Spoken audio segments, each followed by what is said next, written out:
Olá, bem-vindo ao canal Leidos e hoje eu vou falar sobre O Doutor Sono, livro e filme. Estou fazendo esse vídeo sem roteiro, então eu só anotei algumas coisas aqui que eu quero falar. A ideia é isso, né? Que seja uma coisa mais natural. Eu fiz isso há algum tempo atrás com O Iluminado. Eu tinha lido o livro, depois eu assisti o filme do Kubrick. E daí eu fiz essa, digamos, breve análise, né? Tanto do livro quanto o filme, o que eu achei de ambos. Se você não viu, vai ter o card aí.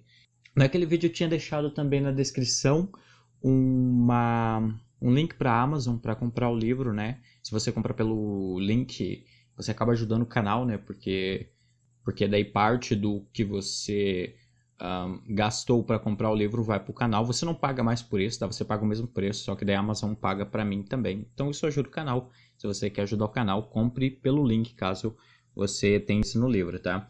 Eu vou tentar não dar spoilers, especialmente do livro. E para quem viu o filme e pensa, mas eu já vi o filme, eu sei a história, então por que eu vou ler o livro? Na verdade, o filme tem muitas diferenças para o livro. E também, quase como sempre eu diria, o livro é melhor que o filme. Então, primeiro para me falar do livro. O livro ele é a continuação do Iluminado, que é o livro que o Stephen King escreveu lá para os anos 80. E, bem, ele fala que, até na nota do autor, que as pessoas geralmente perguntavam para ele, né? O que aconteceu com aquele garoto do Iluminado? E eu lembro que tem outro livro que eu também tinha lido uma passagem em que o Stephen King falava assim, que as pessoas continuavam perguntando sobre certos personagens, o que teria acontecido com ele, e ele dizia que achava isso um pouco engraçado, porque era como se as pessoas pensassem que esses personagens ficassem mandando cartas para ele de vez em quando para contar sobre a vida, né? Isso é muito legal porque demonstra que é um bom autor, né? Porque as pessoas têm tanto envolvimento com o personagem, e eu senti isso lendo o Doutor Sono, que você sente um pouco triste ao que você termina o livro. Você pensa, poxa, mas eu queria saber mais sobre esse personagem, eu queria ler mais sobre ele. Então ele cria algo realmente que toca o leitor, né? Isso é muito bacana. Então, como eu falei, muitas pessoas perguntavam para ele, e ele às vezes tinha umas ideias de tipo, o que aconteceria com o Danny Torrance se ele crescesse? Ele começou a pensar que talvez ele se tornasse um alcoólatra, tal pai, tal filho, né? E a partir disso ele começa a ter uns esboços e a princípio o Stephen King fica um pouco inseguro, porque ele fala assim, o Iluminado era uma das minhas obras mais célebres, então eu ficava um pouco receoso em voltar para aquela obra, né, para de repente... E ele dá um exemplo, na verdade, que é tipo o Psicose, né? Todo mundo acha muito foda o primeiro filme do Hitchcock. Mas tem umas sequências e todo mundo pensa, não é como o original e tal. E ele tinha medo que isso acontecesse com o livro dele. E, bom, aí ele desenvolveu essa história em que o Danny, ele cresce, se torna alcoólatra, e daí ele tem que lidar com esses problemas de bebida como o pai dele teve que lidar, né? No caso do Danny, ele tinha que beber por causa das visões, ele sempre foi iluminado, ele sempre teve essas visões de fantasmas e de coisas assustadoras, então a bebida meio que era um remédio para ele, porque fazia com que ele não tivesse essas visões tão desagradáveis. E aí, a partir disso o livro se desenvolve, porque o Danny eventualmente começa a tentar se tratar e tal, e ele tem que lidar com esse problema das bebidas, e em paralelo a isso, nós também temos uma garotinha que vai ter que lidar contra um clã que vai perseguir essa garota para acabar com ela. Acho que isso é uma sinopse bem genérica, né? Caso você não queira saber muito sobre o livro e tal. Então eu vou tentar fazer mais uns comentários sobre o livro aqui, sem entregar spoilers, para caso você queira ler e se quiser ler de novo. Link aí na descrição. O livro ele é bem diferente do do primeiro livro, né? Tão diferente que se não fosse alguns personagens e algumas referências que o Stephen King coloca, você poderia colocar outros personagens ali e dizer que é uma história totalmente diferente da que você leu antes. E assim, eu gostei do livro, mas eu também sentia um certo clima de extrapolação. Sabe quando você tem um primeiro filme e daí ele estabelece um certo universo. E daí tem um segundo filme e ele começa a te mostrar um tanto de coisa que você não tinha ouvido falar no primeiro filme. E essas novas coisas que estão aparecendo parecem um pouco forçado. Então, de certa forma, eu senti um pouco isso com o livro de Stephen King, né? Parecia que ele está mostrando todo um universo novo, todo um monte de coisas. É tipo assim, ele tava no Iluminado, ainda tinha um pé, mais um pé no chão. Era uma família numa casa tentando sobreviver contra espíritos, sim, mas era uma coisa ainda mais mundana. E o Stephen King acaba elevando as coisas absurdamente aqui, não absurdamente, mas bastante, inserindo personagens com poderes, um clã que está atrás de uma garota, enfim. Então tem essa extrapolação do que era o primeiro livro, e isso confesso que me deixou um pouco incomodado a princípio, né? Mas conforme você entra na história, você começa a entender aquele novo mundo, aquelas novas possibilidades, você acaba se acostumando e acaba gostando. Até porque o Stephen King consegue desenvolver uma história muito bem, com personagens muito cativantes, né? Uma coisa que eu recomendo é que você leia Nosferatu, se você quiser, né? Do Joe Hill, que é o filho do Stephen King. Não é assim, é tipo assim, o Dr. Sono é uma obra standalone, né? Ou seja, ela se sustenta por si só. Você não precisa ler outra coisa além dela. Talvez o Iluminado, mas fora isso, né? Mas eu recomendaria que você lesse o Nosferatu do Joe Hill, porque o Stephen King coloca um pouco de referências ao universo que vemos em Nosferatu, aos personagens de lá. Então isso é muito interessante. Fora que, se você olhar, a história que o Stephen King desenvolve aqui tem muito mais um quê de Nosferatu do Joe Hill, e por isso faz muito sentido as referências que ele faz ao filho, ao Joe Hill, né? Então, essa história tem muito mais a ver com o Nosferatu do que com o Iluminado, se você parar para pensar, assim, se você olhar de uma maneira mais crítica, né? Então eu recomendo que você leia. Fora que Nosferatu é muito bom, cara, o Joe Hill é um excelente escritor, tal pai, tal filho nesse sentido, né? E como eu disse, o Stephen King tem aquelas coisas já características dele de desenvolver bem os personagens e a história. Então, ao que o livro se desenrola, você fica muito interessado nos personagens. Você cria um vínculo emocional com eles, você se importa com eles, e o destino deles para você é bastante preocupante, né? Se eles vão se ferir, o que vai acontecer com eles. Isso te mantém interessado na história. E me manteve muito interessado, tanto que eu parava de virar as páginas, né, para saber o que acontecia. E tem um momento específico na história que foi um momento de maior tensão para mim, que eu falei, cara, isso tá muito foda, eu começava a me arrepiar assim lendo. Eu achava fantástico. Então, o livro ele consegue muito bem te transportar para aquele mundo e fazer você se importar com os personagens. E quando ele terminou, tem aquele paradoxo, né, de tipo, quando eu tava, sei lá, na metade do livro, eu queria muito que terminasse para mim saber o final da história, mas também quando terminou eu fiquei um pouco triste de tipo, poxa, acabou, sabe? Não vou ver mais esses personagens, essas aventuras deles. Então é um paradoxo, né? De tipo, você querer saber como vai ser o final, de você querer chegar no final, mas ao mesmo tempo você chega no final e daí você fica um pouco triste. Mas no geral, cara, eu gostei bastante desse livro, ainda que ele seja bem diferente do Iluminado, tenha todo uma áurea diferente do primeiro livro, ele é muito bom. E eu recomendo demais, caso você não tenha lido, tá?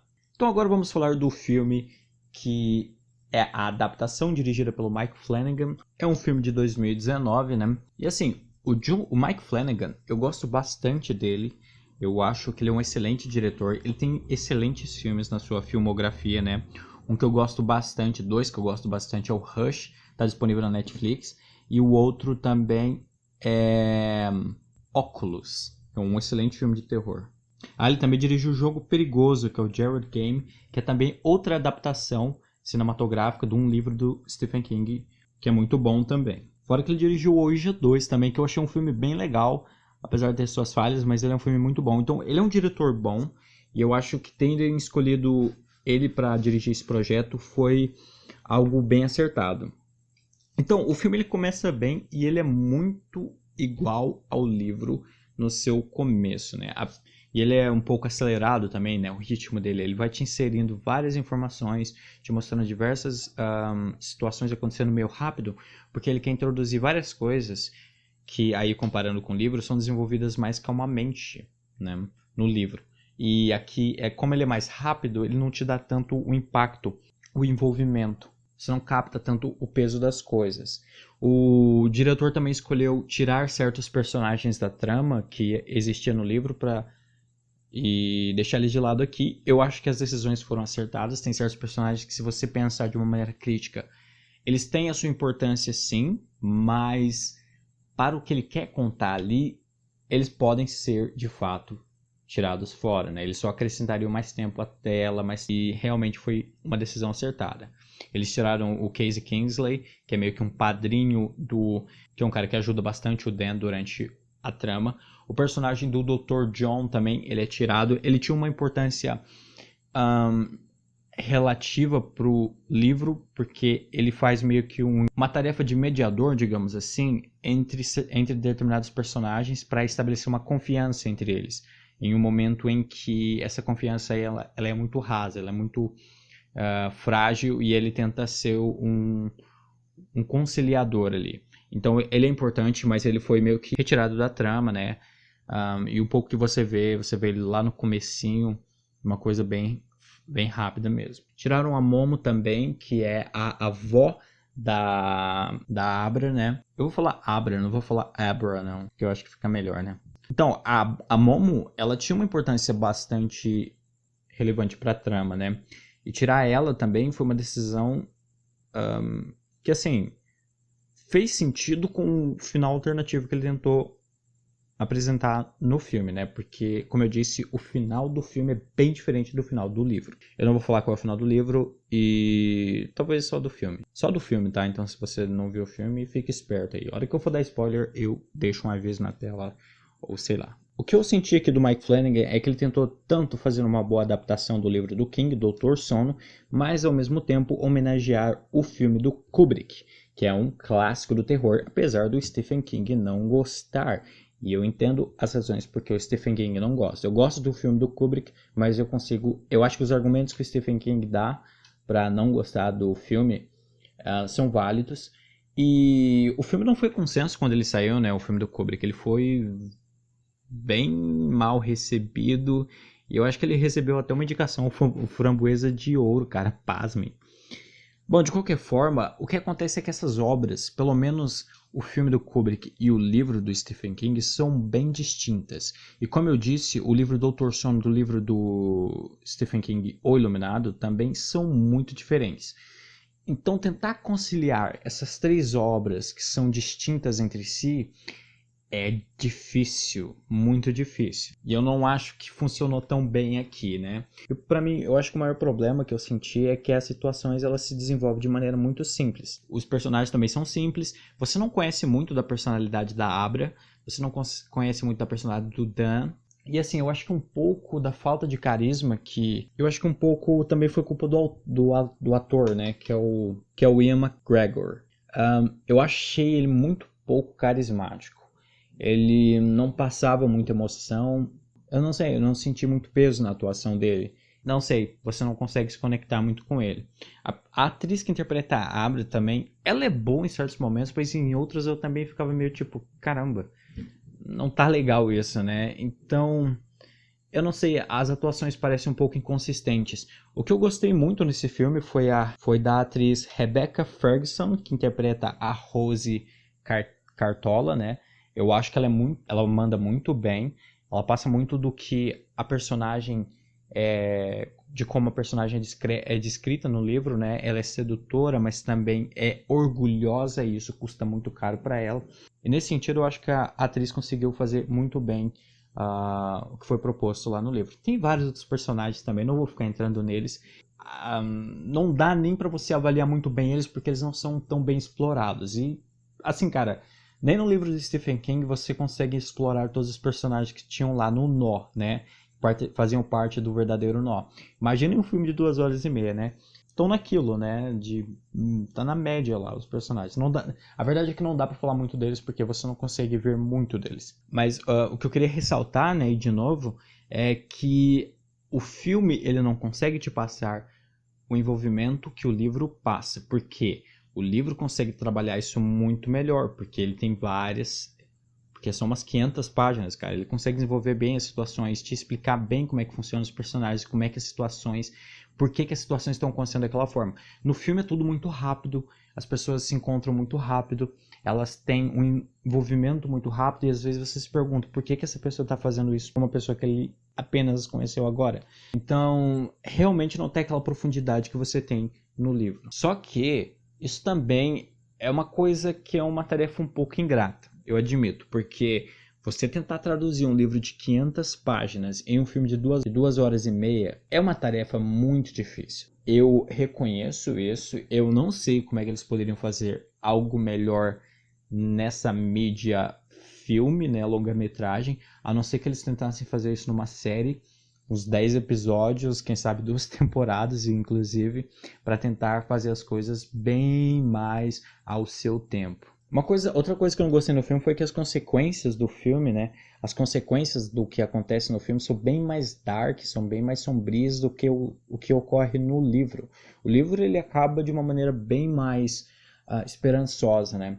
E embora o filme até acabe com uma coisa de certa forma esperançosa, ele é um pouco mais amargo, né? Pelo que acontece com outros personagens durante a trama. Uma coisa também que me chamou a atenção negativamente foi a tentativa do diretor de inserir partes do filme antigo, né? Fragmentos do filme antigo, para colocar aqui e juntar com cenas gravadas recentemente. Eu acho que ele teria que ter sido um pouco mais consistente em ou vou gravar tudo, vou refazer tudo, ou vou colocar, sei lá, coisas do passado, vou tentar resgatar aquelas coisas do passado. Eu fiquei muito me perguntando como é que seria se eles colocassem aqueles efeitos de deepfake, né? Eu não sei se eles... A tecnologia ainda pro deepfake tá um pouco rudimentar, ela ainda tem que ser muito mais trabalhada, mas eu penso, talvez esse filme fosse muito melhor daqui a uns 30 anos, quando essa tecnologia estivesse melhor desenvolvida. Porque você poderia trazer Jack Nicholson de volta, né? Você poderia trazer Jack Nicholson de volta no sentido de, tipo, vamos colocar o rosto dele chapado ali, vai ser tão real, vai ser tão bem feito que você não vai perceber que é computação gráfica. Porque o que eles fazem aqui é colocar, tipo, Jack Nicholson de volta, o personagem dele, né, o Jack Torrance, e eles colocam um ator que... O ator tá super bem, não me entenda mal, o problema é que, cara, é o Jack Nicholson que a gente tá falando, né? Então é difícil você tentar substituir esse cara. Fica um pouco incongruente quando o Mike Flanagan me diz o seguinte, ó, essa atriz aqui que vai interpretar a mãe do Danny, né? E tem um outro ator que interpreta o Danny lá no início do filme. Em determinados momentos ele faz um flashback com a atriz que interpretou a mãe do Danny na versão atual. Mas em outros, eles colocam fragmentos da Shelley Duvall. Fica muito estranho isso. Fica muito esquisito, porque, tipo, já é difícil você aceitar que ela tá muito diferente, né? Você tem esse apego, pelo menos no aspecto físico, com os atores do primeiro filme. Então já é difícil você aceitar isso. Mas você aceita, você compra, porque falou, não, isso é parte do novo filme. Só que quando eles colocam fragmentos do velho filme resgatando aqueles atores clássicos, fica muito estranho. Mas também não vou ficar só reclamando, vou falar agora o que eu gostei do filme. Eu gosto dos efeitos digitais, né, os VFX. Uma coisa que eu não gostei muito foi o CGI do bebê, lá no começo. Eu achei nada a ver. Não achei tão interessante assim, mas eu gostei dos efeitos, principalmente quando é naquelas sequências de sonho. É quase aquela questão, parece um pouco aquela parada de sonho lúcido, né, ou projeção astral. E eles fazem muitos efeitos bons utilizando isso, né? São efeitos de VFX. Eu achei muito interessante e eu gostei bastante. Então é isso, o Mike Flanagan, ele é um bom diretor, sem dúvida, e ele tenta fazer essa reconciliação entre 3 obras mais e menos distintas. E eu acho que essa indecisão, e somado com a tarefa ingrata, que é traduzir 500 páginas em 2 horas e meia, prejudicou um pouco o filme. Eu acho que esse é o meu maior problema com o filme. Ele não te cativa, ele não te emociona como faz o livro, ele não te envolve como faz o livro. Então é isso, diz aí se você viu o livro, se você leu o livro, se você viu o filme, o que você achou das obras, se você concorda comigo ou se você discorda. Então no mais é isso por esse vídeo, tá? Até o próximo e falou!